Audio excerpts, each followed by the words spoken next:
सभी को नमस्कार। आज हम वृद्धावस्था में पोषण पर चर्चा करने जा रहे हैं। Nutrition for old people. देखिए, मानव जीवन या हम यूँ कहते हैं जन्म के पश्चात ही मानव के शरीर में निरंतर विकास का क्रम चलता रहता है और मानव को अपनी उम्र की विभिन्न अवस्थाओं से गुजरना पड़ता है, जैसे शिशुअवस्था, बाल्यावस्था, किशोरावस्था, प्रौढ़ावस्था तथा वृद्धावस्था। उपरोक्त सभी विकास की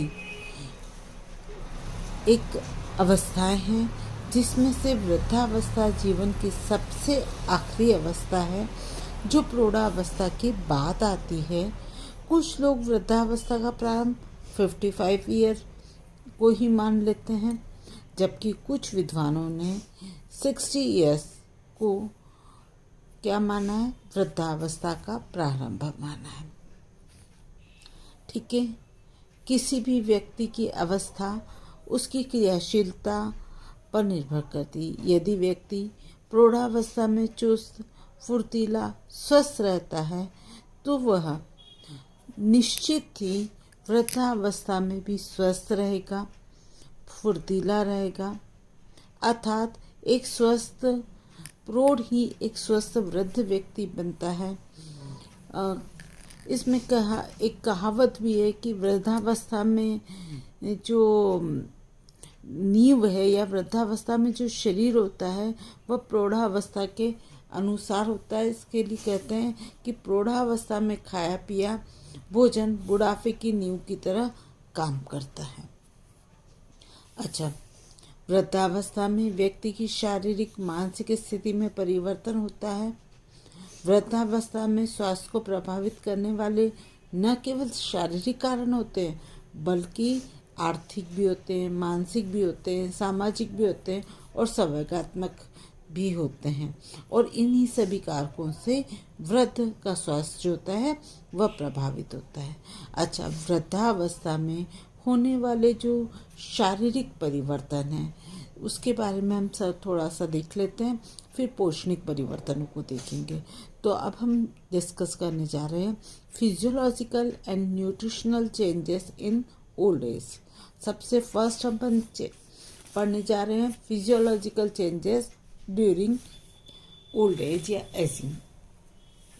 तो सर्वप्रथम जो परिवर्तन शारीरिक देखा जाता है वह है कि उनकी जो मेटाबॉलिक रेट है वह रिड्यूस हो जाती है। आधारी चयापचय की दर कम होना। वृद्धावस्था में शरीर में निर्माणात्मक कार्य नहीं होता, न ही कोशों का और तंतुओं का नए का निर्माण होता है। साथ ही वृद्धावस्था में शारीरिक क्रियाशीलता जो है वह भी कम हो जाती। इन सब कारणों से क्या हो जाता है, उसका बेसल मेटाबॉलिक रेट कम हो जाती है और इसके कारण जो है एनर्जी की रिक्वायरमेंट्स भी उसमें कम हो जाती है। अब दूसरा चेंजेस जो देखा जाता है, जो इंट्रोग्राइन ग्लैंड्स हैं उससे जो हार्मोन्स का स्रवण होता है वह भी कम हो जाता है, या यूँ कह सकते हैं अंतःस्रावी ग्रंथियों से कम मात्रा में हार्मोन का स्रवण होना। क्योंकि क्या होता है कि इन ग्रंथियों से जो हार्मोन्स निकलते हैं उनकी क्रियाशीलता भी काफ़ी कम हो जाती है, जिससे शरीर में हार्मोनल असंतुलन देखा जाता है। जैसा कि अपन देखते हैं 48 से 50 वर्ष की उम्र में मासिक धर्म रुक जाता है तथा रजोनिवृत्ति हो जाती है। थायराइड और पैराथायराइड ग्लैंड से निकलने वाले हार्मोन्स में असंतुलन के कारण कई बार ऑस्टियोपोरोसिस या अस्थि विकृति नामक रोग भी हो जाते हैं। कैल्शियम तत्व का जो मेटाबॉलिज्म है वो भी ठीक प्रकार से नहीं हो पाता और थायराइड ग्रंथि की क्रियाशीलता की कमी के कारण क्या होता है, एनर्जी की रिक्वायरमेंट भी कम हो जाती है। फिर नेक्स्ट चेंजेस हम विशेष रूप से देखते हैं नाड़ी संस्थान में परिवर्तन अर्थात चेंजेस इन नर्वस सिस्टम। वृद्धावस्था में क्या होता है कि जो तंतु हैं या तंत्रिकाएं तंतु होते हैं वो बहुत कमज़ोर हो जाते हैं। परिणाम स्वरूप उनकी वाइटल नहीं, विजुअल कैपेसिटी यानी दृष्टि क्षमता और हियरिंग कैपेसिटी यानी श्रवण क्षमता और स्मेलिंग पावर अर्थात सूंघने की क्षमता, इनमें सब में कमी आ जाती है और सीखने की क्षमता भी कम हो जाती है। इस कारण कई बार वृद्ध जो होते हैं नए चीज़ों को सीखने के लिए तुरंत ही मना कर देते हैं। फिर उनमें परिवर्तन देखा जाता है स्वभाव संबंधी। एक्चुअल में क्या होता है कि वृद्धावस्था में जो व्यक्ति होते हैं वह अधिकतर चिड़चिड़े, क्रोधी और गुस्सैल हो जाते हैं। वे बात बात पर रूठ जाते हैं और वो सोचते हैं कि मुझे दूसरे व्यक्ति मनाए, बच्चों की तरह जिद्दी करने लगते हैं। तंत्रिका तंत्र में अव्यवस्था, हार्मोन में असंतुलन, आर्थिक विपन्नता और संवेगात्मक तनाव, सामाजिक स्थिति में परिवर्तन आदि के कारण यह हो सकता है ऐसा व्यवहार। साथ ही उनके जो स्वाद और सूंघने की जो इंद्रियां होती है वह कम क्रियाशील हो जाती है, जिसके कारण उनको भोज्य पदार्थों के प्रति रुचि आ जाता है। उनकी चाल में अंतर आने लगता है और वो धीरे धीरे चलने लगते हैं। पीठ में भी वृक्की हो जाते हैं, थोड़े झुककर चलने लगते हैं और रिटायरमेंट के बाद उनमें निर्भरता आ जाती है। वो अपने आप को अकेलापन महसूस करते हैं। घर में बच्चों की शादियां हो जाती है, सब अपने अपने घर को बसा लेते हैं। उनको क्या लगता है कि अकेलापन लगता है। कई बार जीवन साथी की भी मृत्यु हो जाती है तो स्थिति और भी भयावह हो जाती है। विशेषकर वृद्ध स्त्री जो होती है वो बहुत दुखी हो जाती है, अवसाद हो जाती है, निराशा और उदासी, अकेलेपन से घिर जाती है। उसके मन में जीने की लालसा ही खत्म हो जाती है। वो भीतर ही भीतर दुखी होने लगती है और परिवार और समाज से उपेक्षित और तिरस्कृत महसूस करने लगती है। उसे भूख भी कम लगने लगती है, कभी भोजन करने से इनकार कर देती है। इन सब क्रियाओं का क्या होता है, उनके स्वास्थ्य पर बहुत प्रभाव पड़ता है और जल्दी ही अपने स्वास्थ्य को वो खोने लगती है। ठीक है। फिर नेक्स्ट जो चेंजेस देखे जाते हैं वो कंकाल तंत्र में और दांतों में परिवर्तन होता है। जैसा कि अपन पहले ही पढ़ चुके हैं कि अस्थियों में रीअब्जॉर्प्शन होने लगता है या पुनर्शोषण होने लगता है, जिसके कारण अस्थियाँ कमज़ोर हो जाती है, वो भूरी भूरी हो जाती है।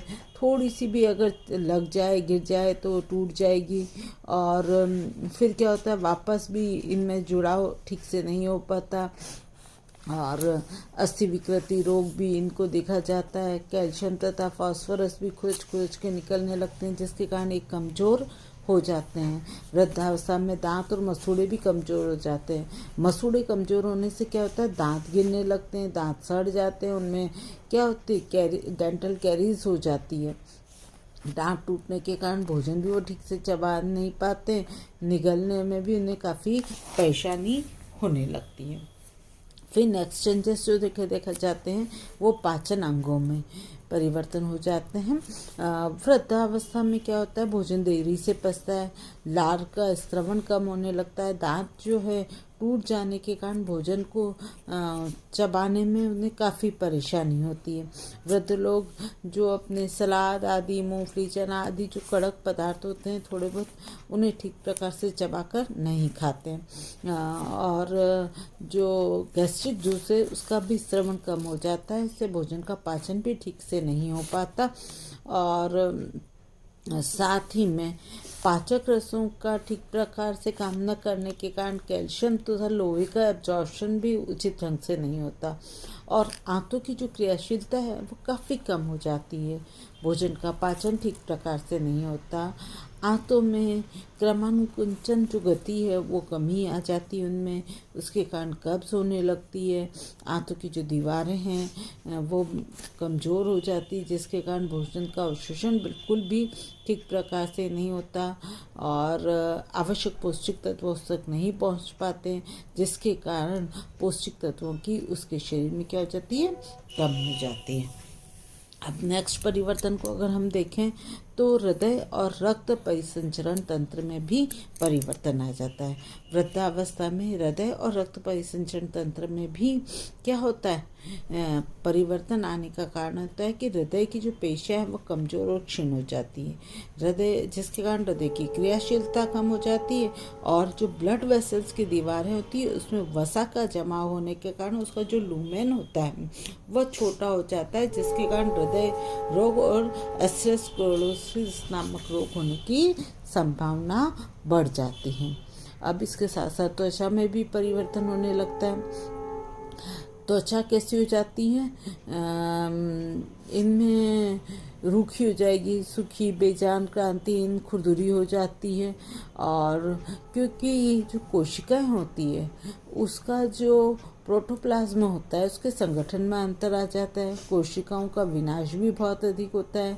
त्वचा की मांसपेशियां तथा अस्थियां भी क्या होता है, अपन देखते हैं ना कि लटकती हुई नजर आने लगती है और चेहरे पे कई तरह की झुर्रियाँ दिखाई देती है। त्वचा का जो लचीलापन होता है वह कम होने लगता है। बाल सफ़ेद, नाखून कड़क, चमकहीन ऐसे हो जाते हैं। और इसके साथ इनका जो स्वरूप होता है नाखूनों और बालों का वो भी परिवर्तित हो जाता है। ठीक है, फिर उत्सर्जन संस्थान में भी परिवर्तन आ जाते हैं। देखो कई इन्वेस्टिगेशंस हुए, उसके आधार पर ये प्रमाणित हुआ कि जो उत्सर्जन संस्थान है या एक्सक्रीटरी जो सिस्टम है हमारा, उनमें भी परिवर्तन आ जाता है। नेफ्रॉन की क्रियाशीलता में कई कमी आ जाती है, कई नेफ्रॉन मरने लगते हैं और उसके कारण उसकी संख्या कम हो जाती है, जिससे जो यूरिन फिल्ट्रेशन जो है वो बाधित होता है और यूरिन जो है वो रुक रुक के आने लगता है, जिससे वृक्क में जो है पथरी होने की संभावनाएं जो है बढ़ जाती हैं। फिर सक्रिय तंतुओं की संख्या में भी कमी आ जाती है, जो या यूँ कह दो कि फंक्शनल जो सेल्स हैं उनके नंबर्स में भी डिक्रीज हो जाते हैं। ये भी कई शोधों के द्वारा पता चला है कि जो फंक्शनल सेल्स हैं उन और तंतु से या उत्तक हैं वह काफ़ी मात्रा में कम होने के कारण क्या होता है, हृदय, मस्तिष्क, उपास्थि, गुर्दे, अस्थि की पेशियाँ आदि में इनकी बहुत कमी हो जाती है और इनका पुनः निर्माण भी नहीं हो पाता। फिर संयोजक तंतु जो होते हैं वह भी कठोर हो जाते हैं। वृद्धों के जो शरीर में जो संयोजक तंतु होते हैं वह शक्त और कठोर होने के कारण उनका लचीलापन समाप्त हो जाता है और कोलेजन जो है वह ऊतकों को जोड़ने का काम करता है और इसकी मात्रा जो है बढ़ जाती है, जिसके कारण शरीर के जोड़ वाले भागों में कठोरता आ जाती है, जैसे घुटना है, कोहनी है, कलाई है, टखने हैं, कंधे हैं। परिणाम स्वरूप क्या, जब हाथों और पैरों को मोड़ते हैं तो उठते बैठते दर्द होने लगता है या इसमें चट चट पट पट की आवाज़ आती है। कई बार हम देखते हैं कि कई पेरेंट्स होते हैं वो ये कहते हैं कि देखो मेरे घुटने में आवाज़ आ रही है या मेरी कोहनी में आवाज़ आ रही है। ये सब संयोजक तंतुओं के कठोर होने के कारण होते हैं। और इनके बाद इनकी रोग प्रतिरोधक क्षमता में भी कमी आ जाती है, क्योंकि बीटा लिम्फोसाइट्स की संख्या काफ़ी कमी हो जाती है। साथ ही टी लिम्फोसाइट कोशिकाओं की संख्या में भी कमी हो जाती है। इसके कारण वृद्ध व्यक्ति को जल्दी ही सर्दी, जुकाम या कई प्रकार की इन्फेक्शन जो है वह जल्दी हो जाते हैं। वृद्धावस्था में कैंसर की संभावनाएं भी बढ़ जाती। इस प्रकार कई फिजियोलॉजिकल चेंजेस जो हैं वृद्धावस्था के दौरान देखे जाते हैं। ठीक है, इतना आया समझ में। अपन अब कल जो न्यूट्रिशनल चेंजेस होते हैं किए जाते हैं ओल्ड एज में, उसके बारे में डिस्कशन करेंगे। आज बस इतना ही। Thank you.